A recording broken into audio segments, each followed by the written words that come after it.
Is this thing on?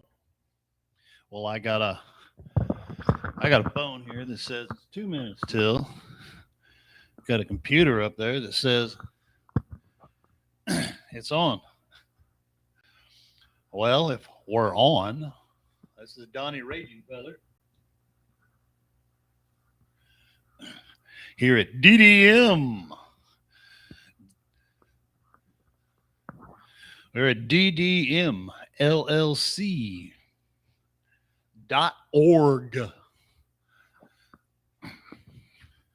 Well, today, what we going to play? I think we'll start here with Pac-Man. Oh, yeah. Let's see. Okay. They tell me you want to see me. I don't know if you want to see me or not. I don't want to see me, but if y'all want to see me, I'll let you see me. All right. I am Donnie Raging Feather. Welcome to the Audio Orphanage. We got little orphan songs, and I can guarantee you this little orphan coming up, Pac-Man Fever, you probably ain't. If you have heard it, you ain't heard it in ages. This album came out in 1982, I believe it was. When I first heard this, I was always going to work up to Seattle, and there was a show on KJR. I used to listen to Gary Lockwood, the drive time shows, but he always had this show called, he'd have the spot in there called Oceans of Beautiful Music, and he'd always play some stupid song, and I loved him. And so I was a vidiot back then. I would spend hours playing video games, losing lots of quarters to get good at it. But I got really good at Pac-Man. I liked Miss Pac-Man better. It was a lot more fun. I actually got the stork. I got the baby. I got it all. My kids that play video games, they didn't know Dad could do that until one time we were at the laundromat. And I gave them quarters, and of course they wiped them out real fast, and they didn't think I could play. They were only like 8 or 9 years old. And they go, "Holy cow, Dad did this in 1 quarter." Yeah. But home video games, never liked them. My kids love them. They're like most kids, they live on them. There's nothing wrong with that. I did too. They're fun. But like I told him, I said, "Oh yeah, you won. You just put refresh or whatever you push." I had to work, man. I had to drive down to the 7-Eleven, put a quarter in, and work at it. You don't. Really cool. Anyway, there's Pac-Man Fever. We'll play the whole album side. There's got Frogger and stuff on there. Centipede. So here we go with Pac-Man Fever by Garcia. What is the name? I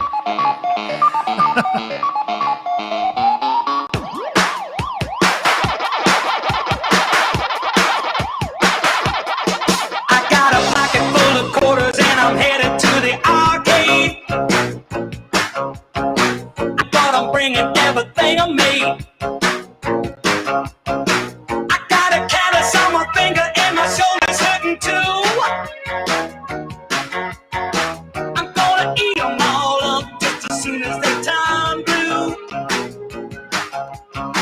'Cause I got Pac-Man fever. Pac-Man fever. It's driving me crazy. I got Pac-Man fever. I'm going out of my mind. I got Pac-Man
the side door.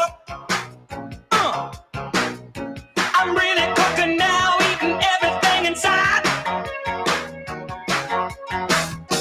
All my money's gone, so I'll be back tomorrow night. 'Cause I got Pac-Man fever. Pac-Man fever. It's driving me crazy. Driving me crazy. I got Pac-Man fever. Pac-Man fever. I'm going out of my mind. Going out of my mind. I got Pac-Man fever. Pac-Man fever. Driving me crazy. Pac-Man fever. Pac-Man fever. I'm going out of my mind. Going out of my mind. Pac-Man fever.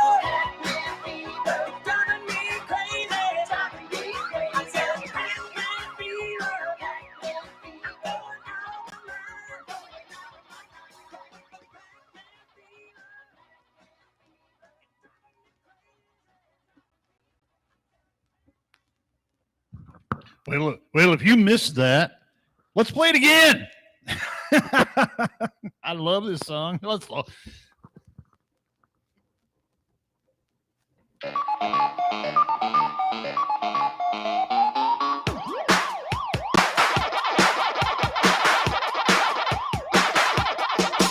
got a pocket full of quarters and I'm headed to the arcade. I thought I'm bringing everything I made. I got a callus on my finger and my shoulder's hurting too. I'm gonna eat 'em all up just as soon as I'm through. 'Cause I got Pac-Man fever. Pac-Man fever. It's driving me crazy. Driving me crazy. I got Pac-Man fever. Pac-Man fever. I'm going out of my mind. Going out of my mind. I got Pac-Man fever. Pac-Man fever. I'm going out of my mind. Going out of my mind.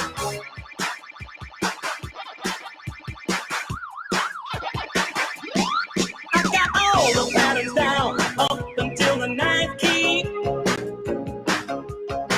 I got Speedy on my tail and I know it's either him or me. So I'm heading out the back door and in the other side. Gonna eat the cherries up and take them all for a ride.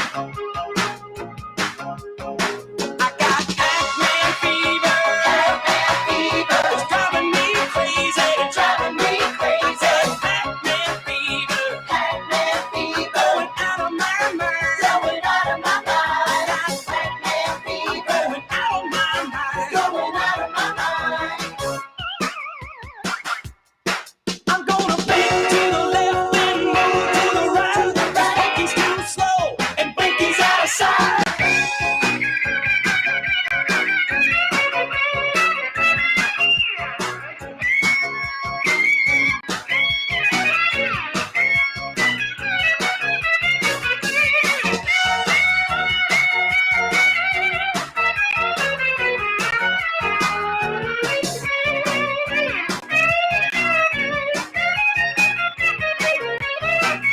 Now I've got 'em on the run and I'm looking for the high score.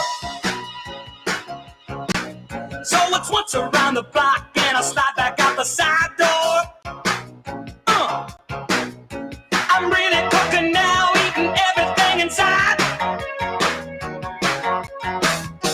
All my money's gone, so I'll be back tomorrow night. 'Cause I got Pac-Man fever. Pac-Man fever. It's driving me crazy. Driving me crazy. I got Pac-Man fever. Pac-Man fever. I'm going out of my mind. Going out of my mind. I got Pac-Man fever. Pac-Man fever. Driving me crazy. Pac-Man fever. Pac-Man fever. I'm going out of my mind. Going out of my mind. Pac-Man fever.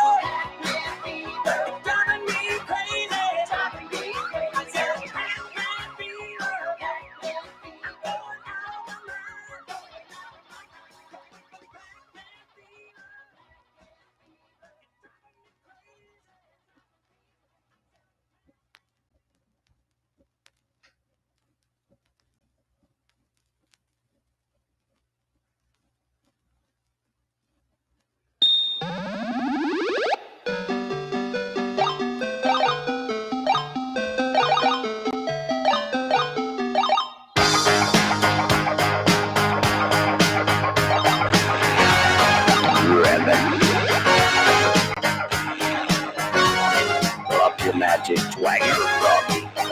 one step at a time. The way that he moves has no reason or rhyme. He hops and jumps, dustles, vans and trucks. You gotta keep on hopping till you get to the top.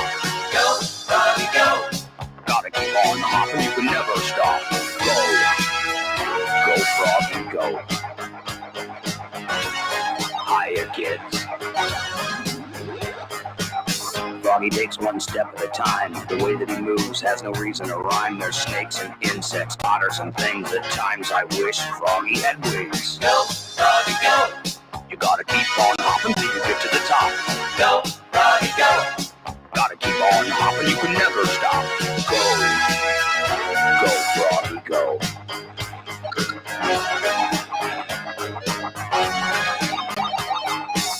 Froggy takes one step at a time. The way that he moves has no reason or rhyme. The diving turtles have fooled him again. I guess for old Froggy it's sink or swim. Go. Keep on hopping till you get to the top. Go, Froggy, go. Gotta keep on hopping, you can never stop. Go, Froggy, go. Rabbit. Froggy takes one step at a time. The way that he moves has no reason or rhyme. He rides on the logs all the way to the top and into his cage with one final hop. Go, Froggy, go. You gotta keep on hopping till you get to the top. Go, Froggy, go. Gotta keep on hopping, you can never stop. Go, Froggy, go.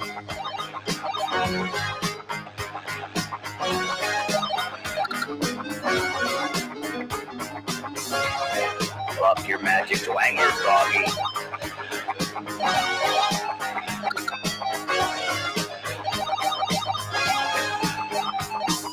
Go, Froggy, go. You gotta keep on hopping till you get to the top. Go, Froggy, go. Gotta keep on hopping, you can never stop. Go, Froggy, go. Go, Froggy, go. You gotta keep on hopping till you get to the top. You gotta keep on hopping, you can never stop. Go, Froggy. Go, Froggy, go. You gotta keep on hopping till you get to the top. Go, Froggy, go. You gotta keep on hopping, you can never stop. Go, Froggy. Go, Froggy, go. You gotta keep on hopping till you get to the top. Go, Froggy, go.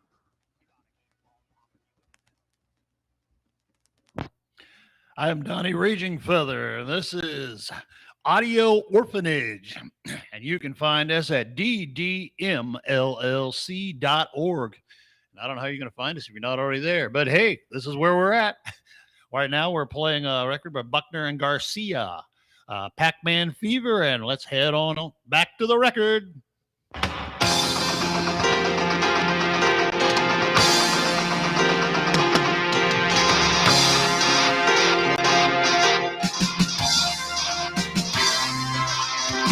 The centipede multiplies and divides and comes after you from every side.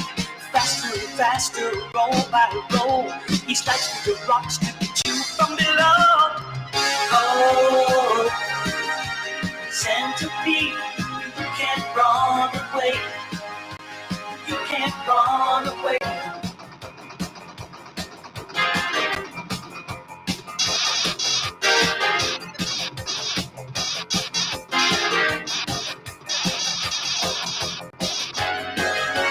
You can't run. You can't hide.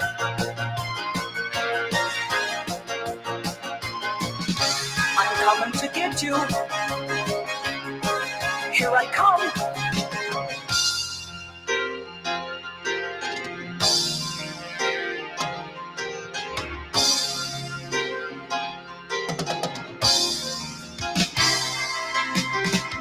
Centipede twists and bends. The spiders are his only friends. If you can get them before they get you, they go back to the top and you start on that too. Oh, centipede, you can't run away. You can't run away.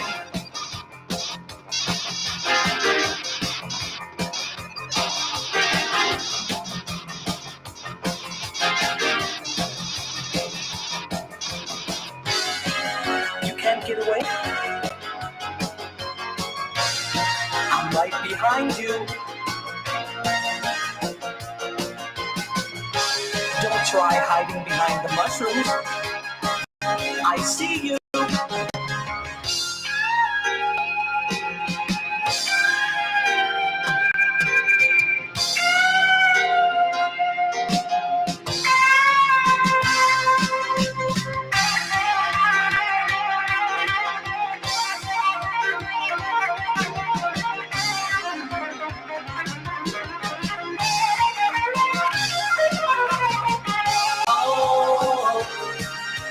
Centipede, you can't run away.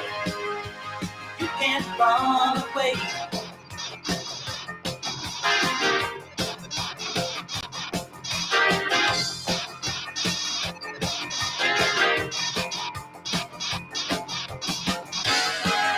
The spiders can't help you now. I'm gonna get you. Go ahead and run your little legs off. Do you have Nikes for all of them?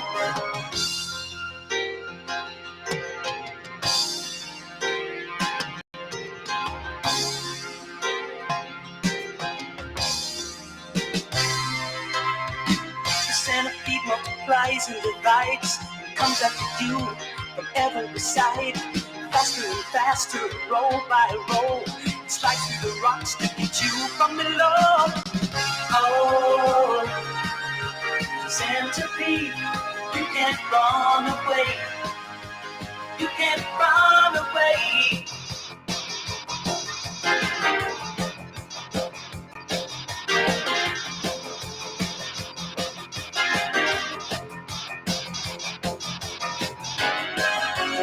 I understand now. You want to play hide and seek, don't you?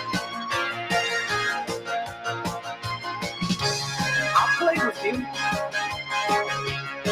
Come out, wherever you are. Oh, centipede, you can't run away. You can't run away.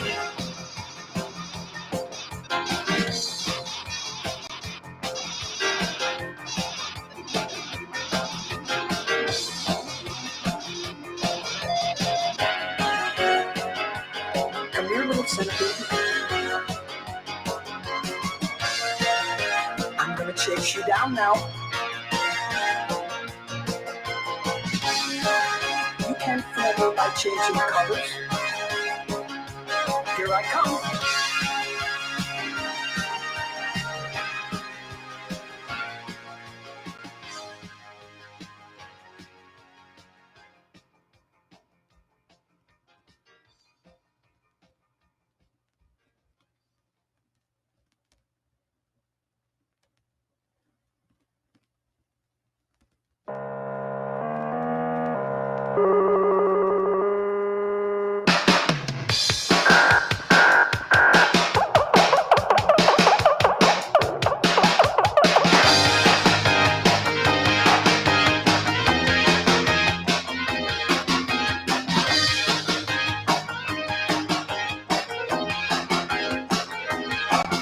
Wave your hands in the air, stop your feet on the ground. Climb up the ladder quickly and then spin yourself around.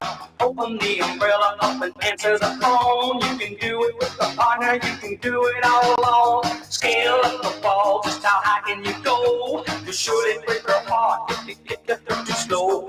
Pound up on your chest and take an elevator ride. You can get up at the top and then you look from side to side. Come on, come on, come on, come on, do the Donkey Kong. Do the Donkey Kong. Come on, come on, come on, come on, do the Donkey Kong. Do the Donkey Kong.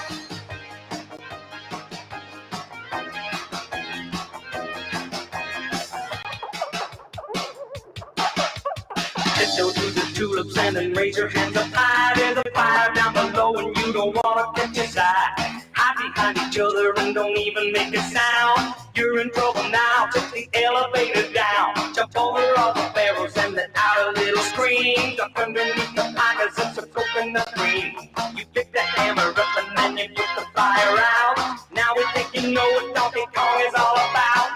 Come on, come on, come on, come on, come on, Donkey Kong. Come on and do the Donkey Kong. Come on, come on, come on, come on, come on, Donkey Kong. Do the Donkey Kong, Donkey Kong.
All right.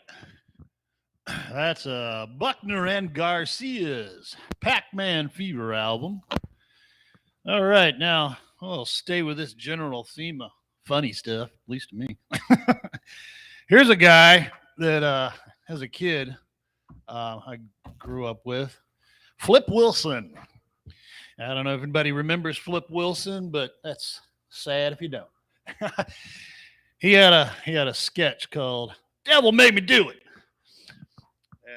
and there's T-shirts and everything. The devil made me do it, and I always liked this album. Wow, I ain't played this sucker in a long time. It's pretty warped. Well, if it skips, it skips. We'll see what happens. It's Flip Wilson. We'll see how far we can get on this. Here we go.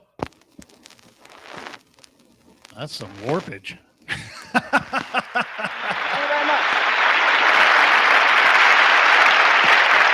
I'd like to say thank you very much and welcome to the first Flip Wilson special.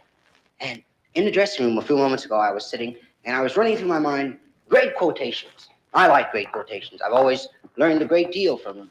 And there were three that ran through my mind. One was the greatest quotation I've ever heard made by a woman. And the second was one that I'd written myself. And the third was a quotation made by a gentleman who I consider to be the champion of great quotations, Benjamin Franklin.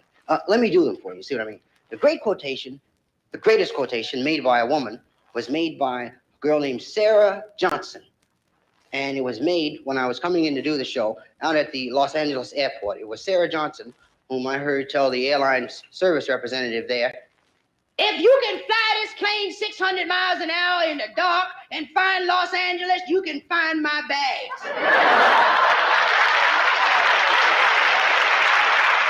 Yeah, I heard her say that. I heard that. I was there when she said that. Then there's one that I wrote that I consider, it has the potential of becoming great, and I think it'll catch on sooner if more people would tell their friends. My quotation says, "Don't order a drink for the road, because the road is already laid out." thought that was pretty hip. Yeah, that was good. Ben Franklin made the greatest quotations. The hippest, I'd have to say. It was Ben Franklin who said, "It's hard to forget a girl when you buy her a gift on time." I like that. That's really a great quotation.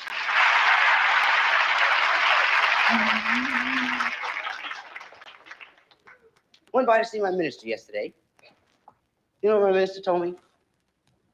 He was saying how much pressure women are under from the devil and how the devil just hounds women. You know, that's rough too, being a minister. I mean, he told me, he said, "You're coming in here complaining about your problems and I got to wage this constant battle against the devil." I said, "Yeah, Rev?" He told me his wife came in the house a few days before and she had this box. And on the side of this box was written the name of a very exclusive dress shop. The lowest dress was $85. That was on sale. So she walks in the house and Rev says, "Another dress? You bought another dress? This is ridiculous. That's the third dress this week." And his wife tells him, "The devil made me buy this dress." Said, "I didn't want to buy no dress.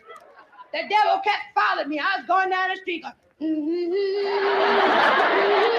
and the devil kept following me, and he kept telling me how good I look." Rev said, "I'm not going for that." Said, "Every time you do something wrong, you blame it on the devil." Said, "You blamed it on the devil when you ran the car to the side of the church." "It was the devil. You wasn't there." "How do you know?" "He grabbed the steering wheel out of my hand." Rev said, "Well, why didn't you step on the brake?" Said, "Because when he grabbed the steering wheel, I tried to kick him. I can't kick him and step on the brake at the same time." Said, "We had a big fight. And that's why I was in the back seat when y'all got the car open." Rev said, "Well, how'd the devil get you to buy the dress?" She said, "I was going out there, and the devil sneaked up behind me. I heard him tiptoe, you know. I didn't want to look around because I knew it was the devil, you know." The devil came up behind me, said, "Say, Mama, look at the dress in the window there." Said, "That's your size, too." Said, "It's on sale, too. Got a lot of them flowers in it like you like, you know. So why don't you treat yourself to that dress?" And I told him, "You better cut that out, devil. I already bought 2 dresses this week. I'm not going to buy no dress. I'm not even going to look at it." Devil said, "Why don't you try it on?" Said, "They're not going to charge you nothing to try it on. I mean, that's free. You owe yourself a try on." I said, "Devil, you better leave me alone." And he shoved me in the door. The devil just shoved me in that door. He pushed me in the door. I said, "Devil, stop it, please."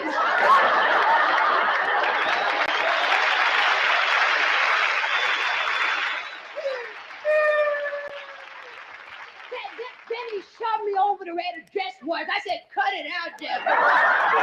Then he threatened me and made me try it on. Devil said, "You gonna buy that dress?" I said, "I'm not buying no dress, devil." And he pulled a gun. Devil pulled a gun and he threatened me and made me sign your name to a check. Rev said, "Well, look, how come every time the devil makes you do something, it's something for your benefit? When's the devil gonna do me a favor?" And his wife tells him, "He did already. I asked the devil about that. He said if it wasn't for him, you wouldn't even have a job."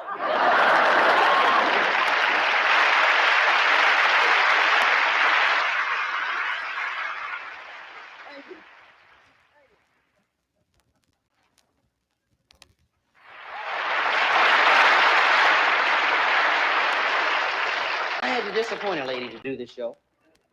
Miss Johnson. I hope she's watching. And I want to, here I am, Miss Johnson.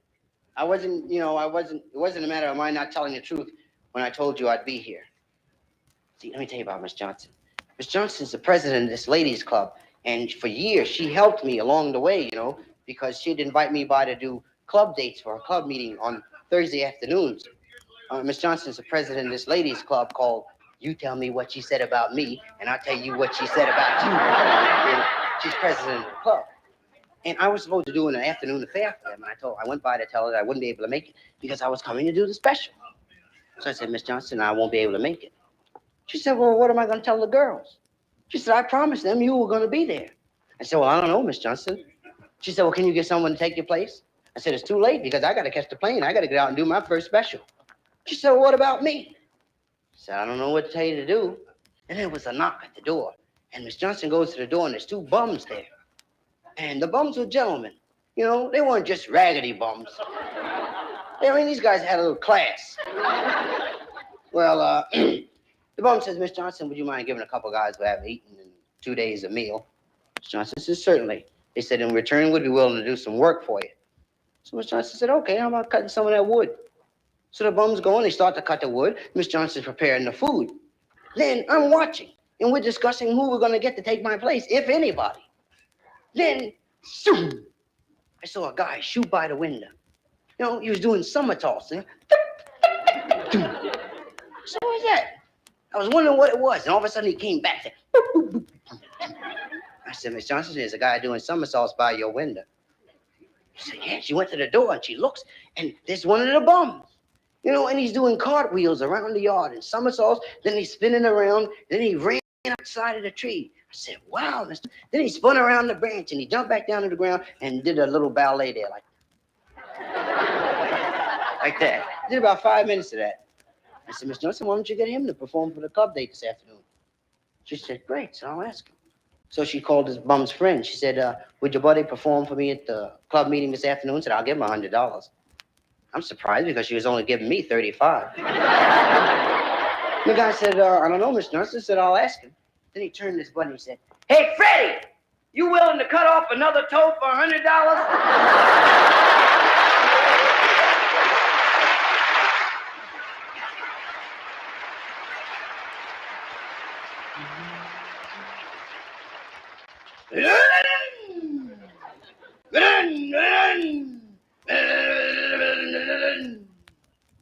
Like motorbikes.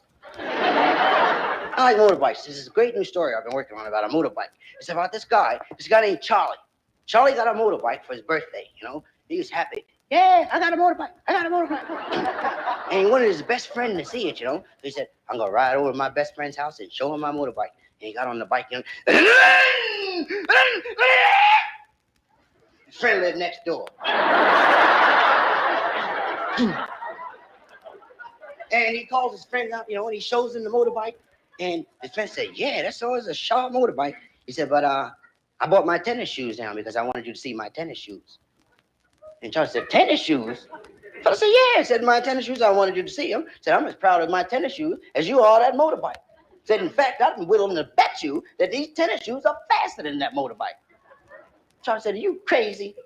How's a pair of tennis shoes going to be faster than the motorbike? Do you want to race? I said, yeah, I'll race you. So the guy puts on the tennis shoes, Charlie gets on a motorbike, and people will go by up into the hall of the building, and they heard them talking about it, you know, and they're knocking on the doors, you know, the apartments, telling people. So everybody started looking out of the window and said, tennis shoes against motorbike? Yeah, right down there. Said, you gonna rate tennis shoes against motorbike? Said, that's ridiculous. How come tennis shoes gonna meet a motorbike? So right down there. And then the race started, you know, the guy on the motorbike starts up. Charlie started about 25 miles an hour. Sometimes my lips get stuck doing it. But maybe they'll cut that out. You know? And the motorbike's doing about 25 miles an hour, and Charlie's friend is running right alongside him. You know, said, man, he said, you better go and start the race because a lot of people got their money bet. Charlie said, okay, so I'm going to whip it up to 45. And the motorbike's doing about 45, you know, and his buddy's running right along beside him. Then his buddy passed him, you know, everybody passed him, you know, and he crossed over in front of him, you know, then he went back around him. And the guy started running backwards, you know, talking to him on the motorbike. He said, you better get out of the way, so I'm going to open this motorbike up. Then he, you know, turned the motorbike full speed. And the motorbike went about 40, 45 miles an hour, 50 miles, 60 miles an hour, 70 miles an hour, 80 miles an hour. Then a hill, you know, a hill and a curve. Right around that curve, you know. And when he got around the curve, Charlie turned and looked, you know. He looked for his buddy, and his buddy wasn't there. He waited a few minutes. Then he got back on the motorbike and rolled back around the car. Then he looked, and his buddy's laying in the ditch. Just saying, man. So what are you doing in the ditch? His buddy said, you ever have a tennis shoe blowout on you at 90 miles an hour?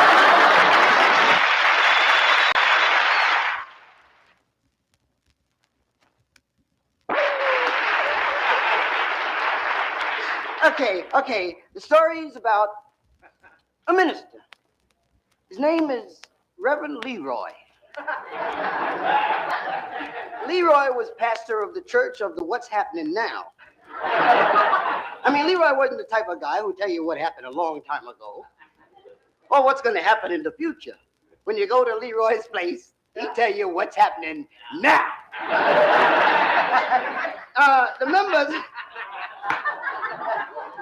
The members of the congregation dug Reverend Leroy so much that they got together and chipped in, all of them chipped in, and they built Rev a new tabernacle. Well, it was really a storefront, but they renovated it. Changed the name from barbecue place to tabernacle.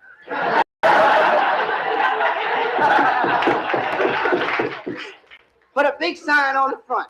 Church of the What's Happening Now, pastored by Reverend Leroy. Now, it was the first day of the service. The day of the first service at the new tabernacle. It's early Sunday morning. Down the road, on a path, leading through the zoo, comes Reverend Leroy. Now, this Sunday morning, the rain is falling down. Brothers and sisters, the rain was falling down, and the wind was blowing. Into the pouring down wind and the rain came Reverend Leroy. As he walked through the zoo, standing there in the cage behind the bars, looking out between the bars, it's a gorilla.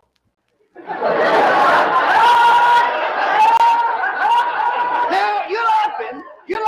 Now, I realize that gorilla. But on the cage, on the front of the cage, where it has the name of the animal, it said Go-Rilla. G-O, it said beware of the G-O-Rilla. That's Go-Rilla. Beware means watch out. Watch out for the Go-Rilla.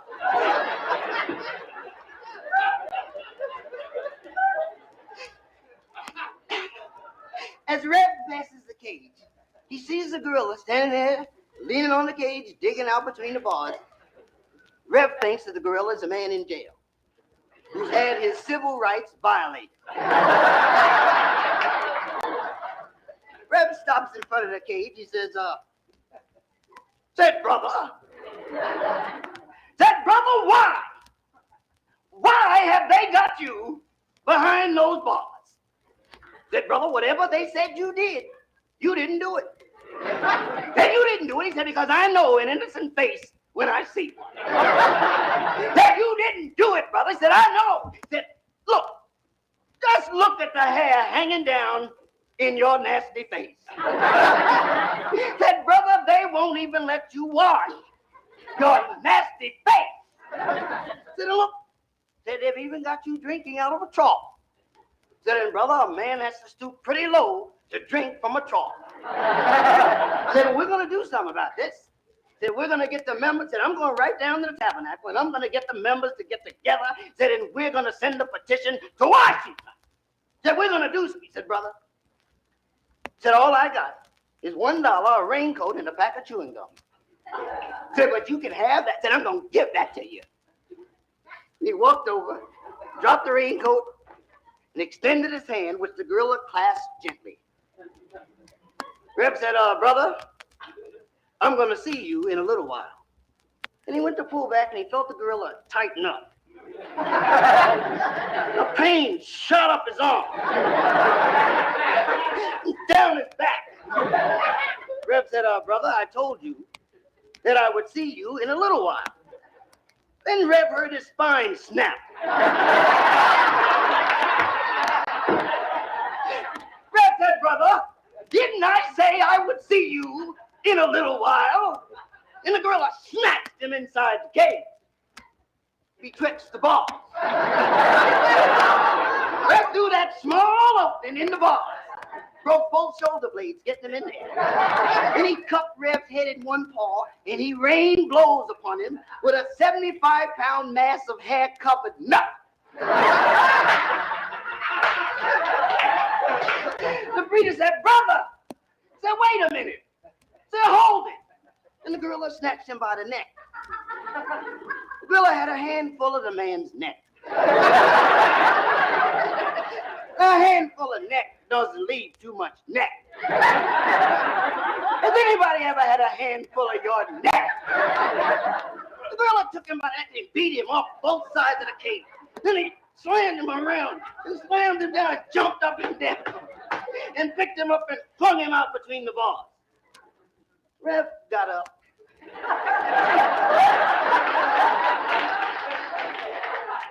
He brushed off his clothes. He walked over to the cage. He said, "Brother," said, "I'm talking to you." Said, "I'm talking to you." And the gorilla glanced back over his shoulder. The rep said, "You know," said, "you're not a man. Said, you act like a gorilla." Said, "That's the way you act." He said, "Whatever they said you did, you you did. And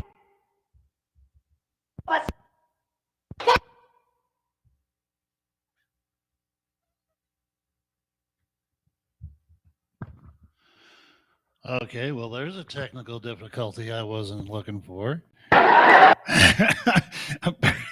This record player will only play so far and then it'll shut off. Sorry about that, folks. I didn't realize that. Anyway, you're listening to the Audio Orphanage with Donnie Raging Feather. And apparently, I think I owe Facebook an apology. I think I hurt their feelings, unbeknownst to me, because they cut us off. Wait till we play Lenny Bruce. Won't that be funny? Well, here's another guy I like. And I always liked this sketch he did about Noah, Bill Cosby. I grew up listening to him all the time. I had all his records too. Well, we'll go ahead and start up with Bill Cosby since we missed out on the last part of Flip Wilson here. And we'll give Bill a shot here, and we'll do the Noah sketch. This is one we all memorized. Noah, Bill Cosby.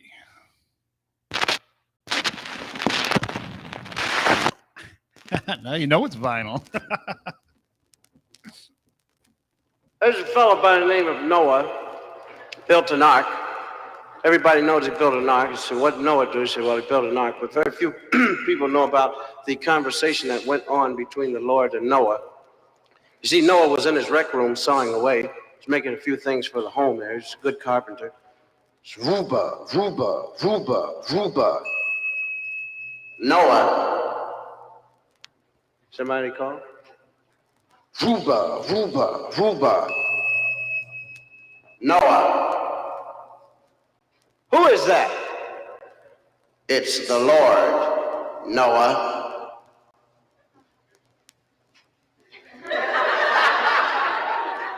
Right.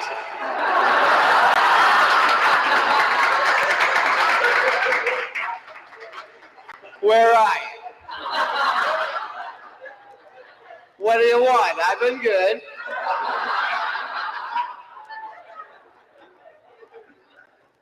I want you to build an ark. Right. What's an ark?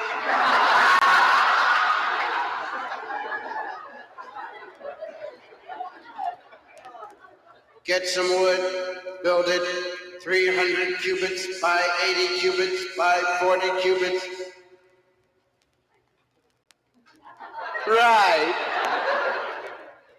What's a cubit? Let's see, a cubit. I used to know what a cubit was. Well, don't worry about that, Noah. When you get that done, go out into the world, collect all of the animals in the world by twos, male and female, and put them into the ark. Right. Who is this really?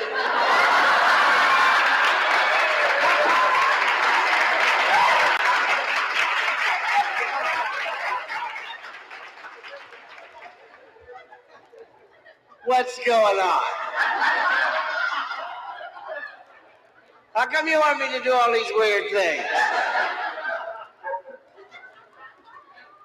I'm going to destroy the world. Right.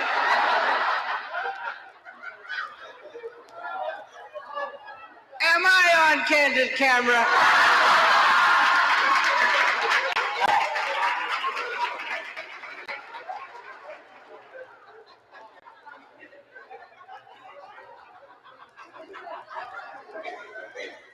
How you gonna do it? Gonna make it rain for 1,000 days and drown them right out.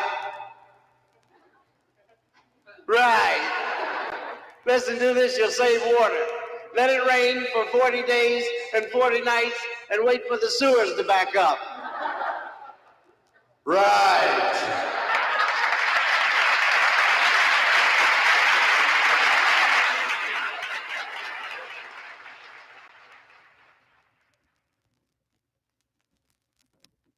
I'm just wondering, what would be the effect of an ark on the average neighbor? Now, here's a guy going to work 7 o'clock in the morning, Noah's next door neighbor, and he sees the ark.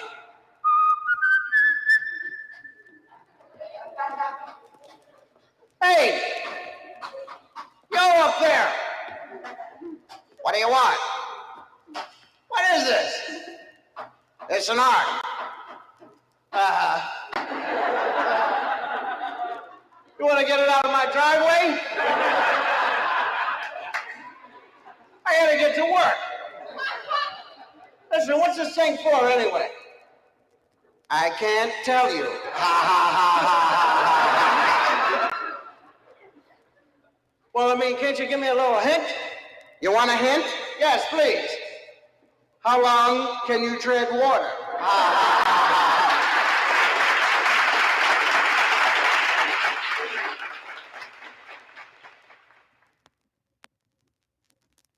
Of course, Noah had a heck of a job, really. He had to go out and collect all of the animals in the world by twos, 2 mosquitoes, male or female.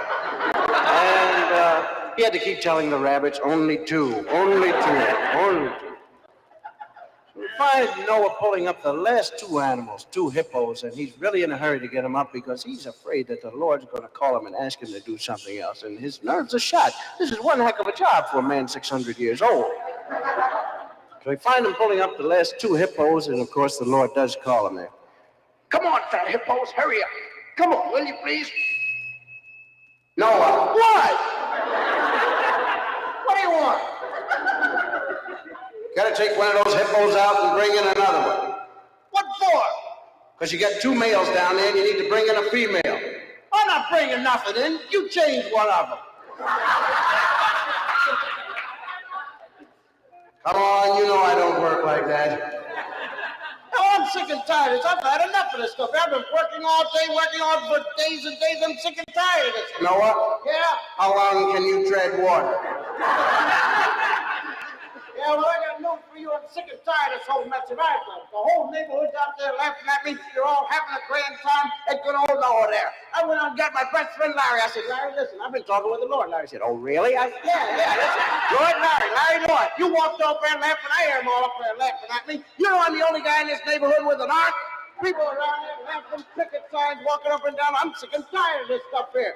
People are walking around there. How you doing, Tarzan? How's everything out there? Sick and tired of this mess here. You're supposed to know all and see all. You let me go out there and bring in a pregnant elephant. You give me no manual for delivery and nothing. Never told me the thing was pregnant. Ask good old Noah waiting underneath the elephant there. Boom, right on top of the had enough of all that stuff for you're running around. You're supposed to know all and see all. Like I said before, you let me go out there and do all this stuff here. You never even looked in the bottom of that ark. Have you looked down there? No. Who's going to clean up that mess down there? That's me. I'll tell you that I've had enough of this. I'll tell you what I'm going to do. I'm letting all these animals out, and then I'm going to burn down this ark, and I'm going to Florida somewhere because you haven't done nothing. I'm sick and tired of all this mess. You're fooling around, and you haven't done nothing as you got it raining. It's not a shower, is it? Okay, Lord, me and you, right? Because I knew all the time everything was wrong.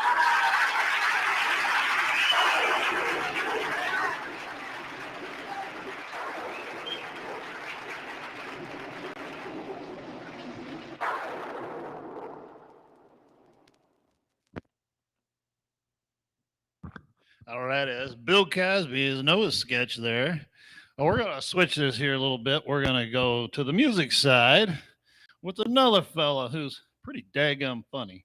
If you listen to all his records and the lyrics of what he's saying, and you've all heard of him, you just don't know who he is. So I'm going to let you in on a big secret that ain't a secret.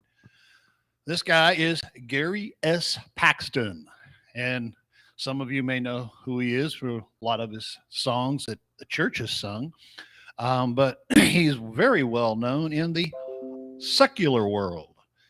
And worldwide, probably one song that he produced with Bobby Pickett was the Monster Mash. Everyone said, you don't do this, don't do this. Well, he did it anyway. And as what I read, it was the first single song to go platinum twice. It's probably gone even more than that because every Halloween, here comes the Monster Mash. So this man we're going to listen to, you have to thank for that song. If you like it. If you don't, well, you can thank him anyway. Okay, this is Gary Paxton.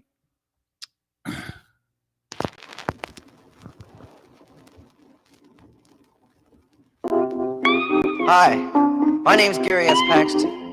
Don't forget the S. That's 1/3 of my whole name. All of my life, I've done a lot of weird things. I've dressed strange. I've talked strange.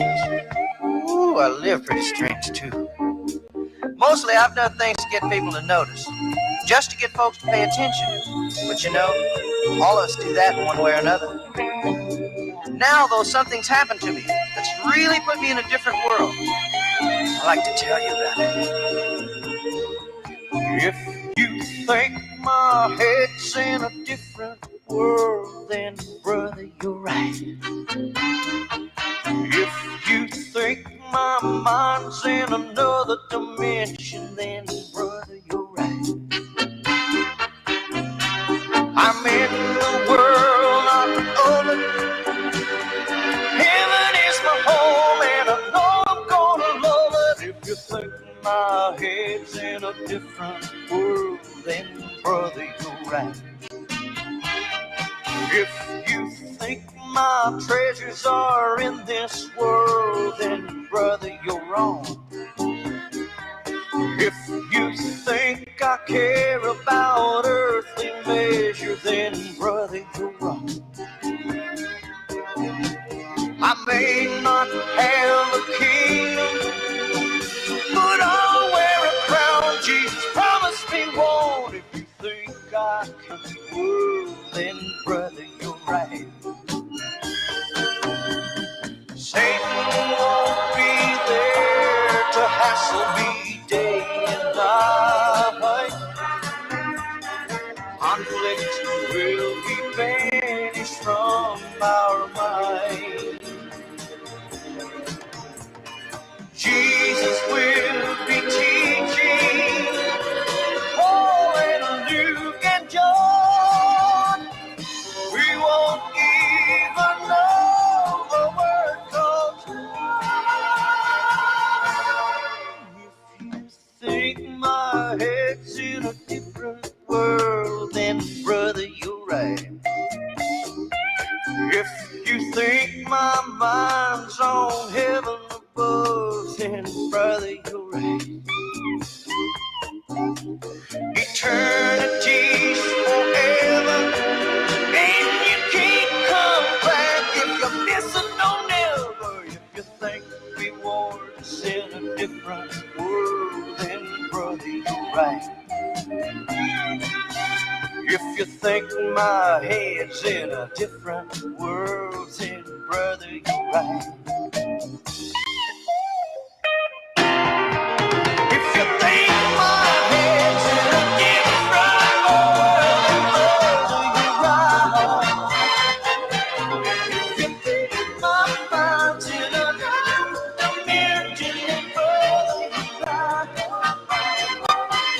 If you think my head's in a different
colors are a figment of a blind imagination.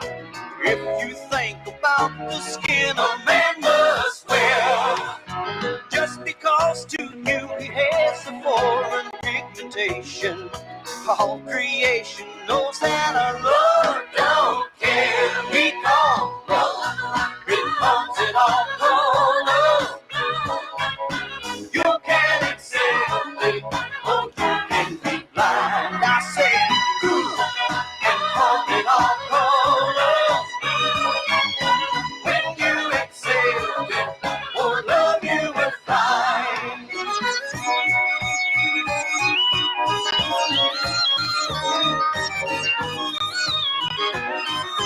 Love inside a person isn't strong or weak through color. Attitude and spirit are what makes you feel. What you look like on the outside doesn't even matter. If you know the man of men, it's how you feel. Because love, it comes in all